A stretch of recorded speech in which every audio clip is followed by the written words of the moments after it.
Hello friends, welcome back to our channel. Friends, ఈ వీడియోలో మనం తెలంగాణలో రాబోయేటువంటి గ్రూప్ 3 నోటిఫికేషన్ సంబంధించినటువంటి కంప్లీట్ డీటెయిల్స్ అయితే చూద్దాం. దీనిలో ఏ పోస్టులు ఉంటాయి, వీటికి అర్హత ఏంటి, అదేవిధంగా సిలబస్ ఏంటి అనేటువంటి కంప్లీట్ డీటెయిల్స్ అయితే దీనిలో చూద్దాం. మనం ఆల్రెడీ ఇప్పటివరకు గ్రూప్ 1 సంబంధించి, గ్రూప్ 2 అదేవిధంగా గ్రూప్ 4 సంబంధించిన వీడియోస్ అయితే చేశాను. చాలా మంది అభ్యర్థులు గ్రూప్ 3కి సంబంధించినటువంటి కంప్లీట్ డీటెయిల్స్తో కూడా వీడియో చేయమని చెప్పేసి అయితే అడిగారు. సో అందుకే ఈ వీడియో అయితే చేయడం జరుగుతుంది. సో ఆ ప్రీవియస్ వీడియోస్ కనుక ఎవరైనా చూడకుంటే వాటి యొక్క లింక్స్ అనేది కింద నేను డిస్క్రిప్షన్లో ప్రొవైడ్ చేస్తాను, వాటిని కూడా మీరు చూడండి.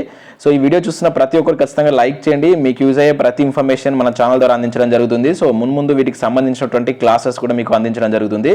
సో ఖచ్చితంగా లైక్ చేసి ఇది ఎవరికైతే యూజ్ ఉంటుందో వారికి షేర్ చేయండి అండ్ సబ్స్క్రైబ్ చేసుకొని చూడండి. రెగ్యులర్గా మీకు మన ఛానల్ నుంచి అప్డేట్స్ వస్తూనే ఉంటాయి. ఓకే ఫ్రెండ్స్, ఒకసారి వివరాలు కనుక చూసినట్లయితే మనం ఈ వీడియోలో మనం చూడబోయేటువంటి వివరాలు కనుక చూసినట్లయితే సో పోస్టుల వివరాలు. యాక్చువల్గా గ్రూప్ 3 నోటిఫికేషన్ అనేది మనకి ఇప్పటి వరకు తెలంగాణలో రాలేదు. సో దీంట్లో మరి ఏ పోస్టులు ఉంటాయి, సో అదేవిధంగా పరీక్షా విధానం ఏ విధంగా ఉంటుంది, సిలబస్ ఏంటి, క్వాలిఫికేషన్ ఏంటి, ఇక్కడ చాలా మందికి డౌట్స్ ఉన్నాయి క్వాలిఫికేషన్ విషయంలో. అదేవిధంగా ప్రీవియస్ పేపర్స్, అంటే దీనికి సంబంధించి మనకి ఎటువంటి ప్రీవియస్ పేపర్స్ అయితే లేవండి. సో ఇక్కడ నేను ఇచ్చారు కానీ ప్రీవియస్ పేపర్స్ లేవు, ఎవరైనా అడుగుతారని చెప్పేసి. మనకు ప్రీవియస్లో ఎగ్జామ్ జరగలేదు కనుక ఆ ప్రీవియస్ పేపర్స్ అనేవి దీనికి ఏమి లేవు. ఇక ఏ బుక్స్ చదవాలి అనేది చూద్దాం. సో దీనికి ఏ బుక్స్ చదివితే మనం బెటర్గా మంచి రిజల్ట్ సాధించవచ్చు అనేది కూడా దీనిలో చూసేటువంటి ప్రయత్నం అయితే చేద్దాం. మనకి ఇప్పటి వరకు ఎటువంటి నోటిఫికేషన్ రాలే కనుక ఇదే ఫస్ట్ టైం, ఇప్పుడు రాబోయేటువంటిదే ఫస్ట్ నోటిఫికేషన్ కనుక. సో ఇప్పటి వరకు మనకు ప్రభుత్వం ఇచ్చినటువంటి ఇన్ఫర్మేషన్ ఆధారంగా ఈ వీడియో అయితే చేయడం జరుగుతుంది. చిన్న చిన్న మార్పులు చేర్పులు ఏమైనా నోటిఫికేషన్ వచ్చిన తర్వాత ఉండవచ్చు, ఉంటే మళ్ళీ అప్పుడు వాటికి సంబంధించిన మీకు ఫర్దర్గా ఇన్ఫర్మేషన్ ఇచ్చేటువంటి ప్రయత్నం అయితే చేస్తాను. అయితే దీనిలో మనకు రీసెంట్గా ఇప్పుడు 2 days బ్యాక్ మనకు అసెంబ్లీలో కేసీఆర్ గారు అయితే మనకి ఎన్ని పోస్టులు ఉండబోతున్నాయని చెప్పేసి క్లియర్గా డీటెయిల్స్తో అయితే మనకు పీడిఎఫ్ అయితే రిలీజ్ చేశారు. సో దానిలో ఆల్రెడీ గ్రూప్ 1 సంబంధించి మనకు 503 పోస్టులు కావచ్చు, గ్రూప్ 2 కింద 582, ఇక గ్రూప్ 3 కింద ఇప్పుడు మనం చూడబోతున్నటువంటి దీని కింద 1373 పోస్టులు అయితే ఉన్నాయి. ఇవన్నీ మనకు జోనల్ స్థాయి పోస్టుల కింద అయితే చూడవచ్చు. ఇక గ్రూప్ 4 వచ్చేసి 9168 పోస్టులు. వీటి గురించి నేను ఆల్రెడీ ప్రీవియస్లో వీడియో చేశాను, ఎవరైనా చూడకుంటే ఆ మిగతా వాటికి సంబంధించిన లింక్స్ అనేవి కింద నేను డిస్క్రిప్షన్లో ఇస్తాను, ఒకసారి అయితే చెక్ చేయండి. ఓకే, ఇక్కడ చూద్దాం. ఇక గ్రూప్ 3లో ఉండేటువంటి పోస్టులు ఏంటి, అసలు దీనిలో ఏ పోస్టులు వస్తాయి, ఇక్కడ చాలా మందికి డౌట్స్ అయితే ఉన్నాయి. సో దీనిలో ఏ పోస్టులు వస్తాయి అనేది ఇక్కడ చూద్దాం. అయితే యాక్చువల్గా మనకు ఈ గ్రూప్ 3 నోటిఫికేషన్ సంబంధించి కనుక మనం చూసినట్లయితే సో అంతకుముందు ఈ పోస్ట్ అనేటువంటిది మనకు గ్రూప్ 2లో ఉండేది. 2012 మనకు ఇది ఆంధ్రప్రదేశ్లో ఉన్నప్పుడు, ఉమ్మడి ఆంధ్రప్రదేశ్లో ఉన్నప్పుడు వీటిని నాన్ ఎగ్జిక్యూటివ్ పోస్టుల కింద అక్కడ మనం చూసేవాళ్ళం అనమాట. అక్కడ ఎగ్జిక్యూటివ్ పోస్టులు, నాన్ ఎగ్జిక్యూటివ్ పోస్ట్ అనేది 2 types ఉండేవి. సో దానిలో ఉన్నటువంటి ఏదైతే గ్రూప్ 2లో ఉన్నటువంటి నాన్ ఎగ్జిక్యూటివ్ పోస్టులు ఉన్నాయి కదా, వాటిని ఇప్పుడు గ్రూప్ 3 కింద అయితే కన్వర్ట్ చేయడం జరిగింది. సో ఇప్పుడు ఆ నాన్ ఎగ్జిక్యూటివ్ పోస్టులే మనకు గ్రూప్ 3 కింద అయితే చూడవచ్చు. అయితే ఆ పోస్టులు ఏంటి అనేది కనుక మనం చూసినట్లయితే junior assistant, HOD, head of the డిపార్ట్మెంట్లో ఉన్నటువంటి జూనియర్ అసిస్టెంట్. ఇక్కడ చాలా మందికి ఉండే డౌట్ ఏంటంటే జూనియర్ అసిస్టెంట్ అనేది గ్రూప్ 4లో కనబడుతుంది, మనం ఆల్రెడీ నిన్న చూసాం. సో అక్కడ కూడా జూనియర్ అసిస్టెంట్ ఉంటుంది, జూనియర్ అసిస్టెంట్ కమ్ టైపిస్ట్ పోస్టులు ఉంటాయి, స్టెనో పోస్టులు, ఇట్లా ఇవి అన్ని అకౌంటెంట్ పోస్టులు కూడా ఉండవచ్చు అక్కడ కూడా. సో మరి వాటికి వీటికి తేడా ఏంటి సార్ అని చెప్పేసి మీకు డౌట్ రావచ్చు. సో ఇక్కడ జూనియర్ అసిస్టెంట్ అనేది హెచ్ఓడి, హెడ్ ఆఫ్ ద డిపార్ట్మెంట్లో ఉండేటువంటి పోస్టులు ఇవి, అంటే లైక్ టీఎస్పీఎస్సీ కావచ్చు, సెక్రటేరియట్లో ఉండేటువంటి ఆ హెడ్ ఆఫ్ ద డిపార్ట్మెంట్లో ఉండేటువంటి జూనియర్ అసిస్టెంట్ అని చెప్పేసి మనం అర్థం చేసుకోవాలి. ఇక అక్కడ ఉండేటువంటి ఏంటంటే మనకు జిల్లా కార్యాలయాల్లో ఉండేటువంటి పోస్టులు, ఆ జిల్లా పరిధిలో ఉండేటువంటి జూనియర్ అసిస్టెంట్ అనేటువంటి గ్రూప్ 4 కిందికి వస్తుంది. ఇక మిగతా జూనియర్ అసిస్టెంట్ ఇది వచ్చేసి మనకు హెచ్ఓడిస్, అది జూనియర్ అసిస్టెంట్ కమ్ టైపిస్ట్ కావచ్చు. అదేవిధంగా జూనియర్ అకౌంటెంట్స్, ఇది వచ్చేసి directorate and treasury and accounts డిపార్ట్మెంట్లో ఉన్నటువంటి పోస్టులు. అండ్ ఇంకా జూనియర్ అకౌంటెంట్ ప్రభుత్వ జీవిత బీమా సబ్ డివిజన్, అంటే లైక్ ఎల్ఐసి లాంటి జీవిత బీమాస్ ఉంటాయి వాటిలో ఉండేటువంటి. ఇక టైపిస్ట్ కమ్ అసిస్టెంట్ కావచ్చు, అది న్యాయశాఖ సెక్రటేరియట్లో ఉండేటువంటి పోస్టులు. ఇక సీనియర్ అకౌంటెంట్, ఇక్కడ సీనియర్ అకౌంటెంట్, సీనియర్ ఆడిటర్ కావచ్చు, ఈ పోస్టులు కూడా వీళ్ళు ఏంటంటే దీనిలో ఉన్నటువంటి వాళ్ళకు ఒకవేళ ప్రమోషన్ వస్తే వీళ్ళు ఆ సీనియర్ అకౌంటెంట్ కావచ్చు, సీనియర్ అసిస్టెంట్ స్థాయికి వెళ్ళేటువంటి ఛాన్స్ అయితే ఉంటుంది. ఇక్కడ కొంచెం ప్రమోషన్స్ త్వరగా వచ్చేటువంటి ఛాన్స్ అయితే ఉంటుంది. ఇక్కడ ఆడిటర్స్కి సంబంధించి చూసినట్లయితే ఇక్కడ ఆడిటర్స్ పే అండ్ అకౌంట్ సెక్షన్లో పోస్టులు, అదేవిధంగా సీనియర్ ఆడిటర్ వచ్చేసి local funds and audit service సంబంధించిన పోస్టులు కావచ్చు. ఇక నెక్స్ట్ సీనియర్ అకౌంటెంట్, ఇంతకుముందు చెప్పాను కదా. సో జూనియర్ అసిస్టెంట్ తర్వాత వీళ్ళకు ఇలా సీనియర్ అకౌంటెంట్కి సంబంధించి వాళ్ళకు ట్రెజరీ డిపార్ట్మెంట్కు వాళ్ళకు ఒకవేళ ప్రమోషన్స్ ఇస్తే రావచ్చు అక్కడ నుంచి. నెక్స్ట్ సీనియర్ ఆడిటర్కి సంబంధించి లోకల్ ఫండ్స్ అండ్ ఆడిటర్ సర్వీస్కి సంబంధించి. ఇక అసిస్టెంట్ సెక్షన్ ఆఫీసర్, మనకు ఏఎస్ఓ పోస్ట్ అంటాం కదా. సో దీనిలో ఇక్కడ మనకు 2 రకాలు చూడవచ్చు, లెజిస్లేచర్ సబ్ సర్వీస్లో ఉంటాయి అండ్ సెక్రటేరియట్లో ఉంటాయి. సో ఈ అసిస్టెంట్ సెక్షన్ ఆఫీసర్ సంబంధించి, ఇంకా assistant section officer secretariat sub division న్యాయశాఖలో కూడా 3 రకాల పోస్టులు మనం డిపార్ట్మెంట్లో అయితే చూడవచ్చు.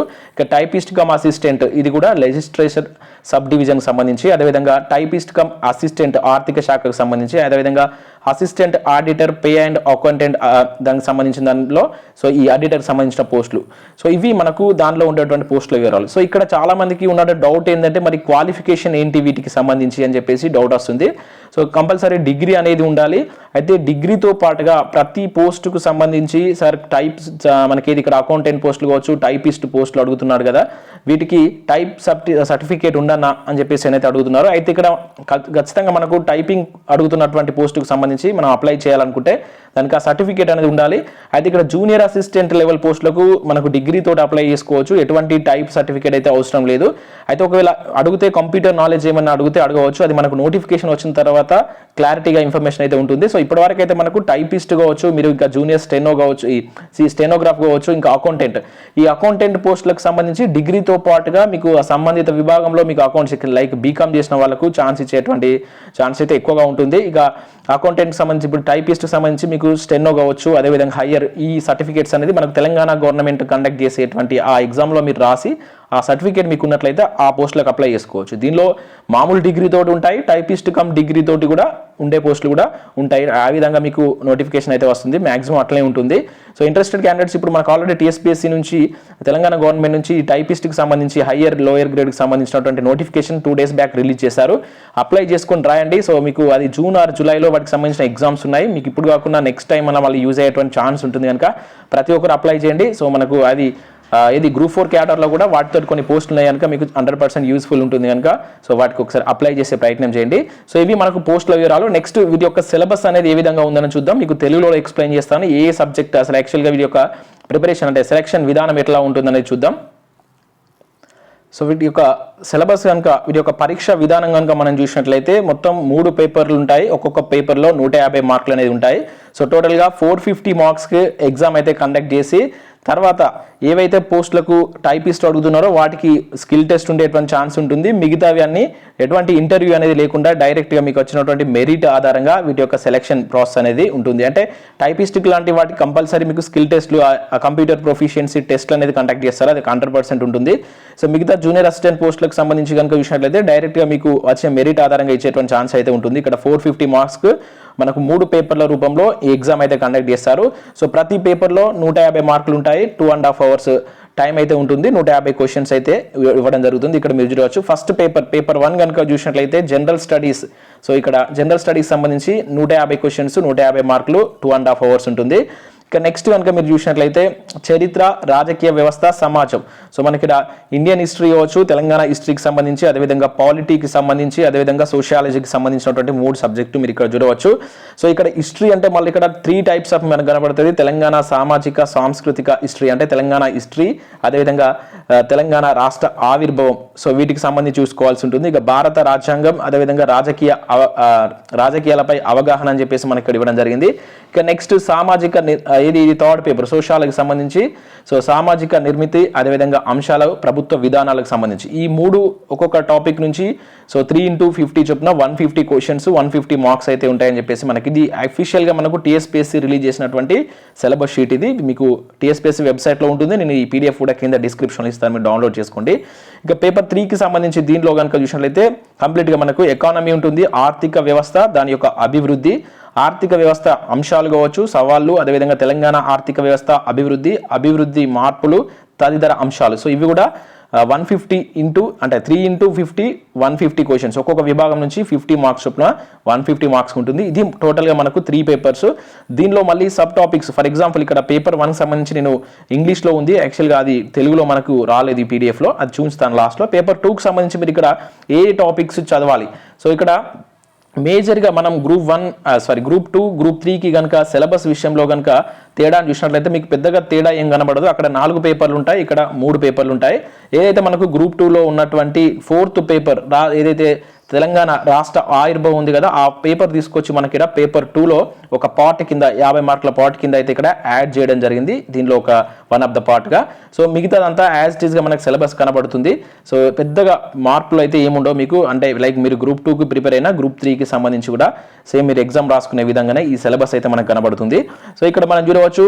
సో పేపర్ 2లో మరి ఏమేమి అంశాలు ఉంటాయి, చరిత్ర, రాజకీయ వ్యవస్థ, సమాజం అన్నాడు కదా. సో ఈ చరిత్రకు సంబంధించి శాతవాహనుల నుంచి స్టార్ట్ చేస్తే మనకు సో ఇవన్నీ చూడవలసిందే. శాతవాహనులు కావచ్చు, ఈక్ష్వాకులు, విష్ణుకుండినులు, సో ఇట్లా దాంట్లో ఉన్నటువంటి సబ్ టాపిక్స్, కాకతీయుల యొక్క వ్యవస్థ కావచ్చు, వాళ్ళ యొక్క సామాజిక సాంస్కృతిక అభివృద్ధి ఏ విధంగా ఉంది, ఆసఫ్ జాహీల యొక్క పరిపాలన ఏ విధంగా ఉంది, తెలంగాణలో సాంఘిక సాంస్కృతిక రాజకీయ చైతన్యం లైక్ ఏంటంటే మనకు గ్రంథాలయ ఉద్యమం కావచ్చు, మహిళా ఉద్యమాలు కావచ్చు, గిరిజన తిరుగుబాట్లు కావచ్చు, రైతాంగ సాయుధ పోరాటం కావచ్చు. సో ఈ నేపథ్యంలో క్వశ్చన్స్ ఉంటాయి. ఇక 5th పార్ట్లో మనకు తెలంగాణ ఉద్యమాన్ని చేర్చారు. దీనిలో ఉన్నటువంటి 5th పాయింట్ చూసినట్టయితే హైదరాబాద్ రాష్ట్ర విలీనం, అంటే హైదరాబాద్ ఇండియన్లో ఇట్లా మనకి ఇండియన్ యూనియన్లో విలీనమైనటువంటి విధానం, ఆపరేషన్ పోలోకు సంబంధించి పెద్ద మనుషుల ఒప్పందం, ముల్కీ ఉద్యమం 52 అండ్ 56 మధ్య జరిగినటువంటి ముల్కీ ఉద్యమం, తర్వాత పెద్ద మనుషుల ఒప్పందం కావచ్చు, అండ్ ప్రాంతీయ అసమానతలు, తెలంగాణ అస్తిత్వం, చైతన్యం. సో ఇవన్నీ మనకు టోటల్గా ఏదైతే 4th పేపర్ గ్రూప్ 2లో ఉంటుందో ఆ అంశాలే మనకి ఇక్కడ క్లియర్ కట్గా అయితే చూడవచ్చు. ఇక నెక్స్ట్ భారతీయ రాజ్యాంగం రాజకీయ అవగాహన, అంటే పాలిటీకి సంబంధించినటువంటి కంప్లీట్ డీటెయిల్స్ మీరు ఇక్కడ చూడవచ్చు. దాంట్లో 2nd పార్ట్ ఉంది కదా, దాంట్లో మనకు రాజ్యాంగానికి సంబంధించినటువంటి కంప్లీట్ ఏ టాపిక్స్ మీరు చూసుకోవాలి అనేది క్లియర్ కట్ డీటెయిల్స్ ఇచ్చారు. ఇక 3వ పేపర్ మనకు సొసైటీకి సంబంధించినటువంటి పేపర్, ఇది 3rd. సో అంటే దాంట్లో 50 మార్క్స్ చూసారా, ఆ పేపర్కి సంబంధించిన డీటెయిల్స్. ఇక నెక్స్ట్ ఆర్థిక వ్యవస్థ, మీరు ఏ టాపిక్స్ కావాలి, ఇండియన్ ఎకానమీ కావచ్చు, తెలంగాణ ఎకానమీకి సంబంధించినటువంటి సబ్ టాపిక్స్ డీటెయిల్స్ కూడా ఇదే పీడిఎఫ్లో మీకు క్లియర్ కట్ డీటెయిల్స్ అయితే ఇచ్చారు. ఈ పీడిఎఫ్ లింక్ మీకు నేను కింద డిస్క్రిప్షన్లో ఇస్తాను. సో దీనికి అనుగుణంగా మీరు క్లియర్గా చదవండి. అటు గ్రూప్ 2కు అండ్ గ్రూప్ 3కి మీకు యూజ్ అయ్యే విధంగా ఈ సిలబస్ అయితే ఉంటుంది కనుక ప్రతి ఒక్కరు రెండింటికి ప్రిపేర్ అయ్యి 2 ఎగ్జామ్స్ మీరు సాధించేటువంటి ఛాన్స్ అయితే ఉంటుంది ఒకే సిలబస్ ద్వారా మీరు.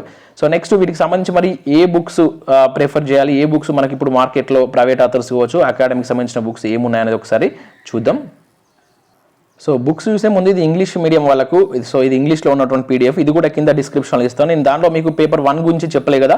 సో ఇక్కడ పేపర్ 1కి సంబంధించినటువంటి general awareness, general studies and general అబిలిటీకి సంబంధించినటువంటి టాపిక్స్ ఏముంటాయి, ఇక్కడ మొత్తం 11 టాపిక్స్ ఉన్నాయి. సో ఇది కూడా మనకు టీఎస్పీఎస్సీ అఫీషియల్గా రిలీజ్ చేసినటువంటి పీడిఎఫ్. సో ఈ లింక్ కూడా కింద డిస్క్రిప్షన్లో ఇస్తాను. దీనిలో మనకు కరెంట్ అఫైర్స్ కావచ్చు, నేషనల్ ఇంటర్నేషనల్ ఈవెంట్స్కి సంబంధించి కావచ్చు, జనరల్ సైన్స్ కావచ్చు, world geography, Indian geography, Telangana geography, అదేవిధంగా history and culture, heritage of India కావచ్చు, పాలసీస్ ఆఫ్ తెలంగాణ కావచ్చు. సో ఈ విధంగా మొత్తం 11 టాపిక్స్, ఇంగ్లీష్ కూడా ఉంటుంది, ఇంగ్లీష్ కూడా మనకు వన్ ఆఫ్ ద టాపిక్ కింద అయితే ఉండడం జరుగుతుంది. సో వీటికి సంబంధించిన మళ్ళీ సబ్ టాపిక్స్ మన గ్రూప్ 2కి సంబంధించి, సో పేపర్ 2కి సంబంధించినటువంటి టాపిక్స్ కూడా ఇంగ్లీష్ మీడియంలో కూడా ఉంది. సో ఈ పీడిఎఫ్ కూడా మీకు 2 పీడిఎఫ్స్ ఇస్తాను, ఎవరైనా ఇంగ్లీష్ మీడియం వాళ్ళను కూడా దీన్ని డౌన్లోడ్ చేసుకొని చూడండి. నెక్స్ట్ వీటికి సంబంధించినటువంటి బుక్స్, ఏ బుక్స్ చదవాలనేది చెప్తాను. సో ఆల్రెడీ నేను చాలా వీడియోస్లో చెప్పాను ఇప్పటి వరకు, గ్రూప్ 1కి సంబంధించి చెప్పినప్పుడు, 2 అదేవిధంగా 4కి చెప్పినప్పుడు చెప్పాను. సో ఆ బుక్స్ ఇక్కడ కూడా పనిచేస్తాయి. కాకపోతే ఇక్కడ మనకు గ్రూప్ 3 స్టాండర్డ్లో ఇంకొంచెం ఇప్పుడు గ్రూప్ 4తో కంపేర్ చేస్తే ఎక్కువ బుక్స్, కొంచెం స్టాండర్డ్ ఎక్కువ ఉన్నటువంటి బుక్స్ తీసుకోవాల్సి అయితే ఉంటుంది, ఇన్ఫర్మేషన్ కూడా ఎక్కువ గ్యాదర్ చేసుకోవాల్సి ఉంటుంది. సో ఇక్కడ చూసినట్టయితే తెలంగాణ హిస్టరీ, సో తెలంగాణ హిస్టరీకి సంబంధించి నేను ఆల్రెడీ మీకు నిన్న కూడా చెప్పాను. సో దీనికి అకాడమిక్ సంబంధించినటువంటి బుక్ ఒకటి రిలీజ్ చేస్తారు, చాలా బాగుంది. సో ఆ బుక్ తీసుకోండి సరిపోతుంది. సో తెలంగాణ ఇంకా లేదు అంటే మాకు ఇంకేదైనా కావాలంటే ప్రైవేట్ ఆథర్స్కి వెళ్ళండి. సో ప్రైవేట్ ఆథర్స్ సంబంధించిన బుక్ ఏదైనా మీకు నచ్చితే తీసుకోవచ్చు. నేనైతే తెలుగు అకాడమీ అయితే చెప్తున్నాను హిస్టరీకి సంబంధించి. ఇక తెలంగాణ ఉద్యమానికి సంబంధించి ఇది తెలుగు అకాడమీలో మనకు బుక్ ఉంది. అది కాదనుకుంటే ప్రకాష్ బుక్ కూడా చాలా బాగుంటుంది, మీకు ఆ స్టాండర్డ్ తగ్గట్టుగా ఆ బుక్ ఉంటుంది.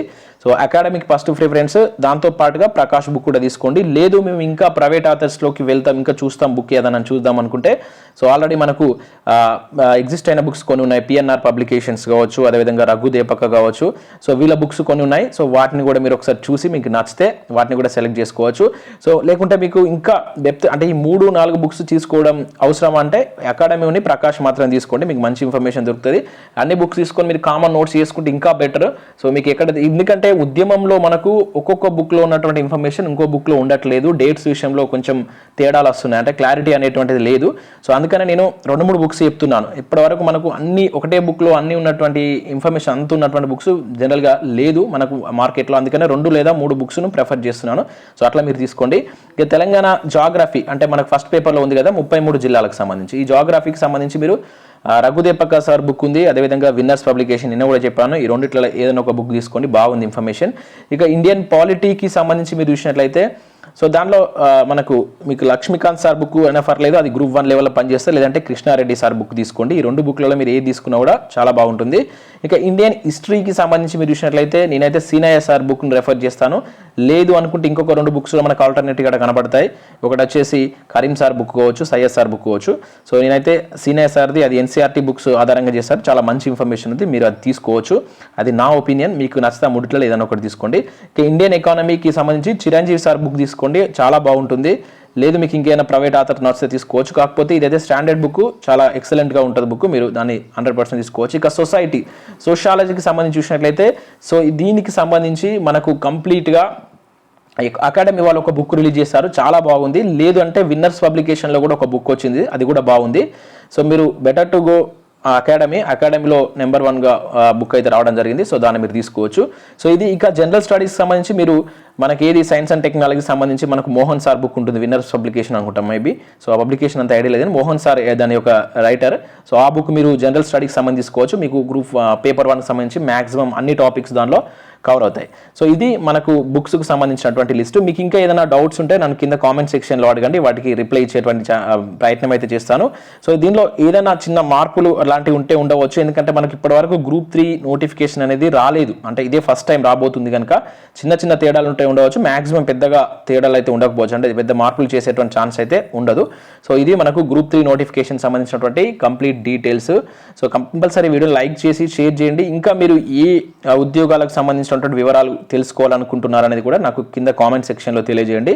సో వాటికి సంబంధించిన ఇన్ఫర్మేషన్ కూడా అందిస్తాను. ముందు వీటి మీద కొన్ని క్లాసెస్ కూడా మన ఛానల్ ద్వారా ఫ్రీ సెషన్స్ అయితే కండక్ట్ చేయడం జరుగుతుంది.